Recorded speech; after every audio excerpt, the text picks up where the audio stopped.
Assalamualaikum warahmatullahi wabarakatuh. Perkenalkan, nama saya Alamsyah Pratama, NIM 1805365. Baik teman-teman, pada pertemuan kali ini saya akan sedikit menjelaskan tentang resume pertemuan ke-9 mata kuliah teknik pembentukan logam. Masih dalam judul sandcasting, tetapi subjudulnya bending. Kita bahas kembali mengenai sandcasting. Sandcasting atau pengecoran menggunakan media pasir dibedakan berdasarkan jenis pola yang digunakan, yaitu pola yang dapat digunakan berulang dan pola yang sekali pakai. Tahapan proses pengecoran cetakan pasir adalah sebagai berikut. Yang pertama ada prosedur pembuatan cetakan, yang kedua pembuatan pola, yang ketiga pemilihan pasir, yang keempat inti, yang kelima peralatan atau mekanik, yang keenam ada logam, dan yang terakhir adalah penuangan dan pembersihan benda cor. Oke, langsung saja masuk kepada subjudul bending. Bending merupakan proses pembengkokan atau proses deformasi logam yang menggunakan die. Bending terbagi menjadi dua, yaitu V-bending dan H-bending. Proses penekanan dilakukan dengan menggunakan alat punch atau die.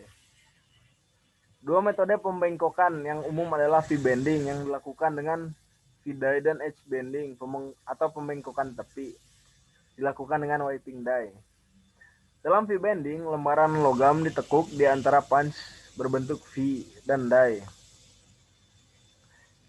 Kisaran sudut mulai dari yang sangat tumpul hingga yang sangat tajam dapat dibuat dengan V-die. V-bending umumnya digunakan untuk proses produksi rendah. H-bending melibatkan pembentukan cantilever dan lembaran logam.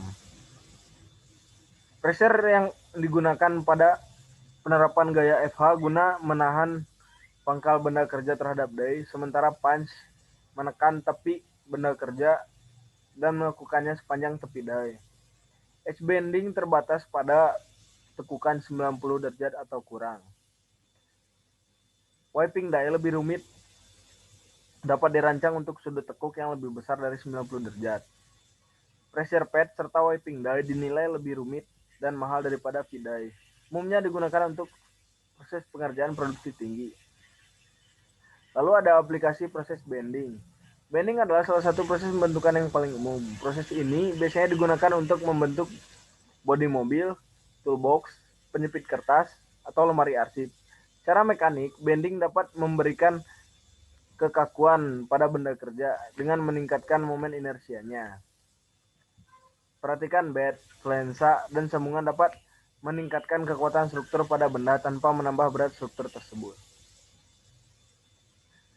Baik, sekian pemaparan resume dari saya.